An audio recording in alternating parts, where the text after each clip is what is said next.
Exercise 12.2 question number 9 class 10th NCERT math. तो question number 9 है ए ब्रूच is made with silver wire in the form of a circle with diameter 35 mm. The wire is also used in making five diameters which divide the circle into 10 equal sectors as shown in figure. इतने पे figure पे दिखाया गया इस type का figure है। तो हमें निकालना है क्या, find the total length of the silver wire required. तो कितना इसमें टोटल सिल्वर वायर यूज हुआ वो हमें निकालना है। ठीक है, सेकेंड पार्ट है the area of each sector of the ब्रूच। इसका हमें ईच का सेक्टर नहीं, प्रत्येक का हमें सेक्टर इसमें निकालना है। तो कैसे करेंगे देखते हैं यहाँ पे। तो ये ब्रूच एक टाइप का बैच होता है ना, कोट में लगाया जाता है ये। ठीक है, तो यहाँ पे हम करेंगे। तो मैंने यहाँ पे डायग्राम बनाया हुआ है, आप देख सकते हैं। तो जो ये डायमीटर की जो लेंथ है 35 mm है। ठीक है, पूरा डायमीटर की लेंथ है ये पूरा 35 mm। तो रेडियस इसका हाफ हो जाएगा 35 डिवाइडेड बाई 2। ठीक है, तो इसका रेडियस हो जाए। तो हम सॉल्यूशन करते हैं सीधे। क्या है, तो यहाँ पे जो ये सर्कल है ना, सर्कल है, इसका जो डायामीटर है हमारे पास d 35 mm। तो इसका रेडियस क्या हो जाएगा भाई, रेडियस होगा r होगा 35 डिवाइडेड बाई 2 mm। तो इसका हमें रेडियस मिल गया। अब हमें निकालना क्या है कि इसमें जो फर्स्ट पार्ट है total length of silver wire required, है ना, टोटल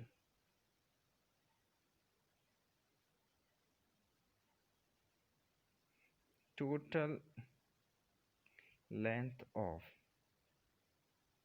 सिल्वर वायर रिक्वायर्ड, है ना, कितना टोटल लेंथ का हमें सिल्वर वायर की रिक्वायर्ड होगी वो निकालना है। देखो, तो इसमें सिल्वर वायर कहाँ कहाँ पे यूज हो रहा है। जब हम ये सर्कल बना रहे हैं, सर्कल टाइप का बन रहा है इसका, तो यहाँ पे भी सिल्वर वायर यूज हो रहा है। प्लस यहाँ पे 5 डायमीटर गिवन है इसके, है ना, 5 इक्वल डायमीटर गिवन है, उसका भी कुछ लेंथ होगा। तो देखो यहाँ पे ये सरकमफेरेंस ऑफ अ सर्कल, है ना, circumference of a circle plus, है ना, तो इसका टोटल वायर का होगा।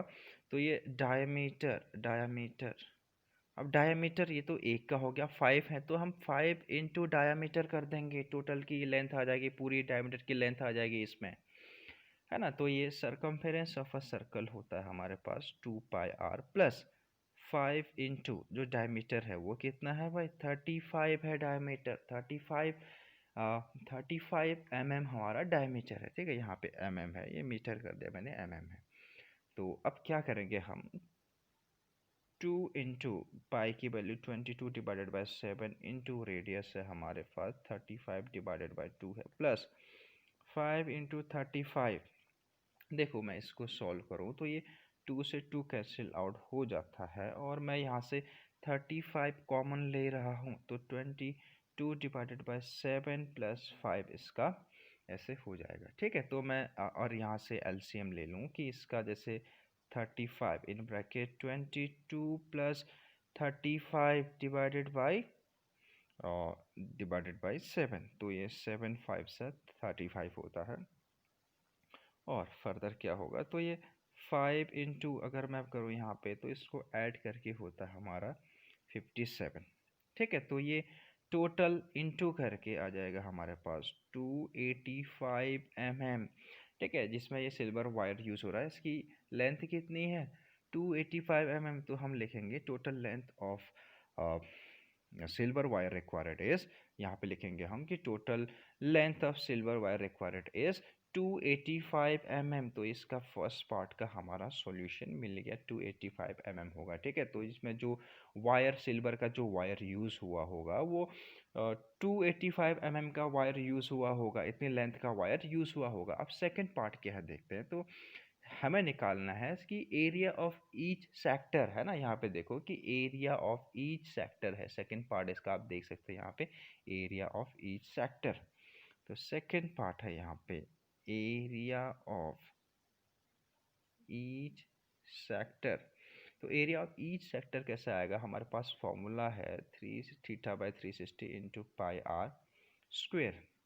तो ये यहाँ पे थीटा की वैल्यू कैसे आएगी, देखिए थीटा की वैल्यू कैसे निकालेंगे हम इस केस में। देखो कि ये पूरा जो यहाँ पे एंगल बनाता है सेंटर पे चारों ओर, है ना, तो ये 360 डिग्री का बनाता है। तो यहाँ पे हमारे कितने इक्वल पार्ट है, 5 डायमीटर है, तो इसके 10 इक्वल सेक्टर बन रहे होंगे, 1 2 3 4 5 6 7 8 9 10।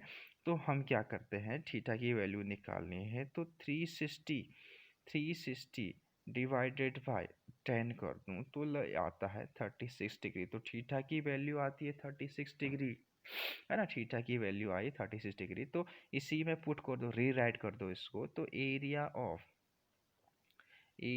ऑफ ईच सेक्टर हो जाएगा हमारे पास 36 है, सॉरी, 36 डिवाइडेड बाय 360 इंटू पाई की वैल्यू रखनी है 22 डिवाइडेड बाय 7 इंटू रेडियस है हमारे पास। देखो रेडियस क्या था, 35 डिवाइडेड बाय 2 था, तो ये हम इसका स्क्वायर होगा, है ना, 35 डिवाइडेड बाय 2 इंटू 2 टाइम लिख दे रहा हूँ इसको मैं, और ये जाएगा, ये 10 टाइम जाएगा, ये है ना 10 टाइम जाएगा। और ये 7 5 सा 35, और ये 2 11 जा, है ना, 2 11 जा 22, और ये प्लस होगा यहाँ पे, और कोई कट रहा है इसमें पोर्शन, और ये 5 2 जा 10, 5 7 जा 35। ठीक है, तो यहाँ पे और कुछ कटेगा नहीं हमारा। तो यहाँ पे आया हमारे पास 11 इंटू 5 इंटू 7 डिवाइडेड बाई 4, है ना, इतना हमारे पास ये 4 आया। तो 7 5 35, है ना, 35 इंटू 11 डिवाइडेड बाई 4 आता है। तो मैं 35 इंटू 11 का मेरे पास एक मेथड है इसको इंटू करने का, कभी भी 11 के मल्टीपल करने हो हमें, है ना, इस टाइप से कोई भी एक नंबर हो 11 के मल्टीपल में, तो हम इजीली उसको सॉल्व कर सकते हैं। देखो यहाँ पे मैं क्या करता हूँ, यूनिट डिजिट, देखो इसको ऐसे 5 का यूनिट डिजिट ऐसे लिख देता हूँ, और इसको ऐड कर दिया, 5 + 3 8, और ये जो इसका ये टेंस है उसको फिर ऐसे ही लिख दो यहाँ पे, तो 385 आ गया डिवाइडेड बाई 4। तो अगर इसका हमें mm में था इसकी लेंथ, तो ये स्क्वायर mm इसकी क्या हो जाएगा, एरिया हो जाएगा। तो इसका जो ये देखो, जो इसका एरिया ऑफ ईच सेक्टर आएगा, जो एरिया ऑफ ईच सेक्टर आया हमारे पास इतना आया, 385 डिवाइडेड बाय 4 स्क्वायर mm। तो हमने ये पार्ट भी सॉल्व कर दिया।